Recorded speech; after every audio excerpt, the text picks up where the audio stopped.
Into the end here, back for another Eternal video. It's been a while since I made one of these. A new set have just came out last week, and I've just been too busy crafting janky legendaries, wasting my shift stones. I have quite a few new cool decks to show you, but today we're going to focus on one of them. Actually, before I start, I'll do a quick teaser on the 4 new decks that I have for you. I have a Stone Scar, a Grenadin focused deck, and I have a Life Force and Life Steal based deck. I have a deck based on the new legendary Azurite Prixis, and I have a deck that is a combination of both Means to an End and Azurite Prixis combo. So the deck that we're gonna go through today is called Meaning of Life, and it is a pretty powerful competitive deck. I've used this deck in Masters top 300. I was top 50, but then I lost about 300 ranks while I was testing these decks and fine-tuning them and trying to make them work. But so I've used this deck in Masters top 300, and it has a very high win rate. And this is actually a legitimately very, very powerful deck. And as has a bit of a really cool gimmick in it using Means to an End. Only 2 copies, but still, sometimes you do win the game with Means to an End, and that's super sweet. So, let's take a look at this deck here. At its core, this is a reanimation deck. You can see a lot of the usual suspects in Vera Fate Touched, and a whole bunch of very powerful reanimation targets that are in Shadow. But the difference with this deck is that it uses Means to an End and Beckoning Lumen to benefit from all the powerful Shadow Lifesteal cards that you have today. Particularly the new legendary Shadowlands Tyrant. This card has really impressed me. I didn't think this card was very good. I gave it a pretty low review. But in actual practice, this card has really impressed me in most of the games where I cast them. Lifesteal is just a lot of life. It turns any board state around because you can trade with pretty much any unit your opponent has to put at you. And if you can attack with it a few times, you're pretty much guaranteed to win the game. So let's go through the deck card choices one at a time. So first of all, just like any other normal reanimation deck, you just kind of want to play a bunch of decent cards, strong removal, versatile removal, so that you can last to the late game. And the idea, of course, is you last until you had either 5 or 8 power, and you can really start reanimating your powerful cards.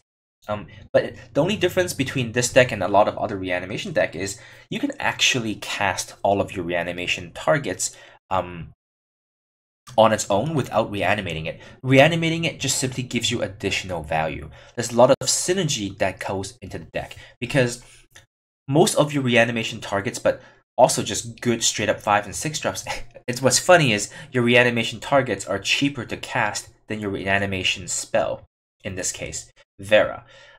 Most of these cards have built-in lifesteal, and that really helps the deck draw additional cards of Life Force, and also discard your own library so that you can get better and better reanimation targets once you get the chain going.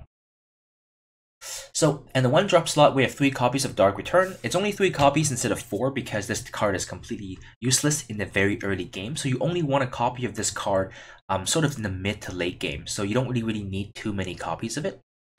3 copies of Sabotage. You can either go 2 and 4, like this, or what I'm doing now is 3 and 3 just for testing purposes. Sabotage is a very powerful card. In a deck like this, there is a lot of things that you want to strip from your opponent's hand. Anything that allows them to silence your units you want to know about. Any kind of wrath effect, so any kind of board sweepers like Harsh Rule, you really want to strip from their hand because once you play a couple copies of Vera Fate Touch and clock the board with these giant units, most decks will not be fighting you and will not be able to beat you on one-to-one unit removal and also just with other units. So as long as you can strip their board sweepers from their hand, they're going to have very difficult time dealing with your board state once you get to the mid game. And Dream Snatcher. This is one of the sort of, I'm not sure if it's a sleeper card. I think people have begun to realize how good this card is. This card is really, really powerful. For 2 power, you get a 2/3 life-stealing body, which is absolutely fantastic. This will block almost every other aggressive cards your opponents can play on the first 2 turns, which makes this one of the best cards against aggro decks. And this card is not useless late game. You passively get benefit from using Sabotage, growing its attack. You also sometimes get the additional attack by from the second mode of Vera's Choice. But late in the game, when you have 10 power sitting around, and this deck does often have 10 power sitting around, this can easily become an 8, 10-3, 9-3 lifesteal, and it's very, very powerful. Having a very large attack with lifesteal also works really well with means to an end. So even in the late game, if you can activate it once, well, it is an ultimate, so you only activate it once, but making it into an 8-3 or something like that along the lines, you attack your opponent even if it trades with anything.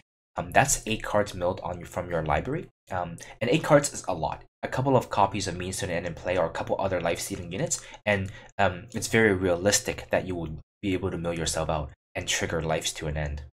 I mean, Means to an End, which ends your opponent's life. 4 Tempo Scribe is pretty common with any kind of time-based deck. It refills itself. It's a good early game blocker, and it gains you a life, which synergizes quite well with a lot of the cards you want in this deck. So Means to an End and Beckoning Lumen benefits from the lifesteal here. Vera's Choice is a very versatile removal spell. I'm running this over real removal spells like Annihilate, because I think Vera's Choice, I think it's more versatile, and I don't really care most of the time if my opponent keeps his unit. As long as it's silenced, then I think it'd be okay. Because there's a lot of units that you just want them to not have their ability. If you can get rid of a Dawnwalker, a 4/1 body is not going to bother us. If you can get rid of a Statutory Maiden, a 2/4 body is not going to bother us. If you can use this onto a Steward of the Past, a 3/5 body is not going to bother us. So I think Vera's Choice is, in this particular deck, more useful to us than an actual removal spell that is maybe a little bit more powerful, but a lot less flexible. Vera's Favor, once again, the lifesteal is very relevant, and also getting additional power sources from Vera's Favor is very good. Ideally, with any deck you play, you run 25, the minimum amount of power, and then you make up for the additional power that you need elsewhere from cards that actually does things. This is why the Amber Acolyte from Time is typically very good for unit-based time decks. Vera's Favor is one of the best sort of power fetching cards as well. It allows you to kill early game aggressive 2/1 Onins or 1/1 Grenadins or any kind of early game drop. And the life gain, you benefit from Life Force. And so this is a very good card. You can actually use this to trigger your opponent's Aegis. A lot of times when you have Means to an End in play and your opponent plays blue and they play a Aelin's Favor, you actually can't kill them with Means to an End anymore, so you need some ways to pop their Aegis. 2 Banish, because it's a versatile removal spell. Only 2 copies of Means to an End because this deck doesn't need it. This is definitely a alternate win condition, and sometimes a slightly more of a win more card. Basically, you only get value from this if you already have some of the good units in play that gives you a lifesteal. And all it does is it mills your deck to give yourself better reanimation targets. But that is only useful to you if you already have the Grasping Shadow and the Vera in your hand, because without the actual reanimation spells or cards, there's no point in having more things in your void. So it's a little bit of a win more card, and it's a lot more conditional. But 2 copies I think is not a bad number. In some games where you absolutely could not win the game from combat because your opponent has too much removal, or they have been able to completely stump your reanimation chains, this can sometimes be an alternate win condition, but it's not a very reliable one. Beckoning Lumen is a super powerful card in this deck because you have so many ways to trigger its effects. Unfortunately, this is not a shadow unit, so you are not going to be able to bring it back with Vera. That's the only drawback, but typically speaking, in this deck, this card will draw you quite a few cards. 2 copies of Death Strike. So basically, I'm just separating all my removal spells and into different varieties. And I think that offers a bit of flexibility in case there is something I absolutely have to kill and the other 2 cards can't do it. Grasping at Shadows is a full set of 4 along with full set of 4 Vera Fate Touch. These are your 8 cards for Reanimation. So, and this is what the deck is built around. It's happened before enough times where you go turn 3 means to an end and then you just have random kind of small life stealing units in play, and you mill one of your big 8 drops, and you can grasping at shadows it on turn 5 or 6, which is very, very, very good. So this card has a lot of value, but ultimately though, usually you want to hold on to this card until you can bring back Vera. That basically gives you 8 plus 3, 11 copies of Vera Fate Touched, and that's going to allow you to outgrind pretty much anything your opponent can throw at you. Nobody plays 11 board sweepers or 11 silence effects. So, Shadowlands Tyrant is one of the new cards in the set that I really like. The great thing about this card and this particular deck is that the +1 ability, the +1 damage on the ability when he attacks, that thing will retain its number even if it dies. Which means that in a reanimation deck like this, the more you can bring this card back, the bigger that damage will be on his trigger. I've definitely had games where I have brought back the Shadowlands Tyrant 2 or 3 times, and when he attacks, he does 7 to 8 damage to something, and basically means it'll kill anything your opponent can play, and you're gaining 15, 16 life per turn. At that point, there's not much your opponent can really do against it. So this card is actually really good if you can bring it back. And we can. We have many ways to bring it back. And just having 6 attack and lifesteal will stabilize most games. Almost all aggro decks will fold to this unless they can remove it right away. Even attacking into it is not usually that good because you're still gaining 6 life out of the deal. And if you get to attack with this against an aggro deck, you're guaranteed going to win that game. And of course, having 6 power means 6 attack means that you can trade with almost all of the time-based giant units, making this card just unbelievably powerful. Even the newest legendary, the World Bearer Behemoth, I believe is a 6/7. If you use the ability to shoot the behemoth, you can do 7 damage to it, so you can even trade with that. Black Sky Harbinger is another very powerful effect that immediately ends all aggro decks. So this deck has a lot of ways to beat aggro. In fact, this deck is super well set up against aggro.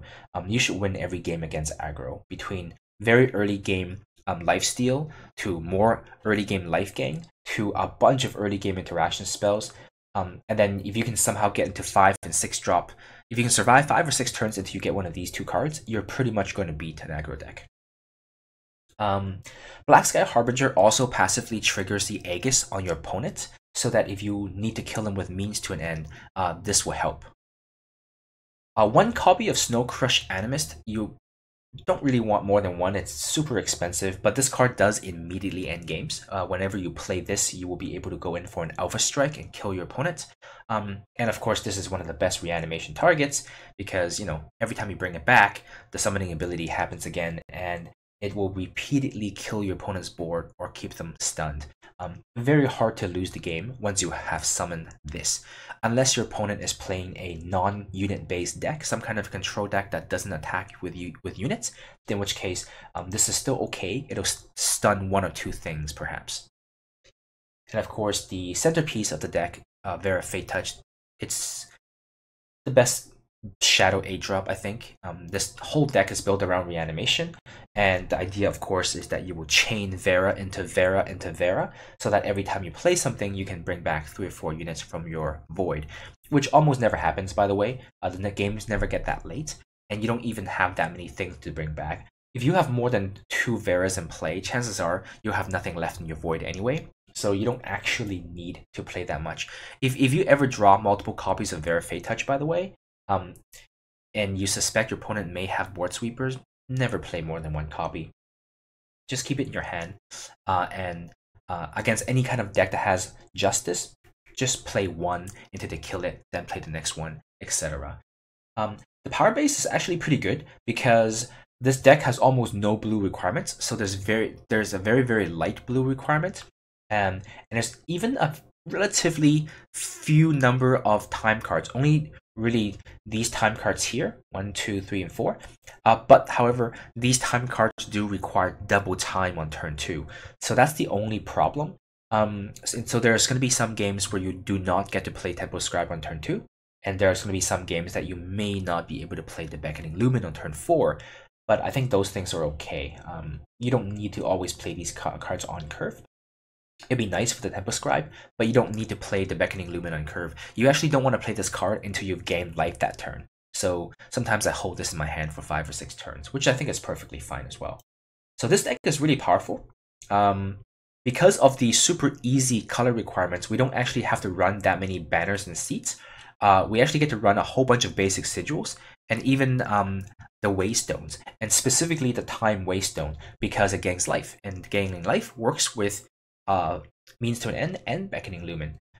So this card deck is very powerful. I've won a lot of games with this deck, and in fact, of all the decks I've made this time, I think this might be the most powerful one. The other ones, well, 2 of them are super gimmicky, and 2 of them are less gimmicky, and this is one of the less gimmicky ones. So I'm going to show you some gameplay videos of this deck. Let's get started.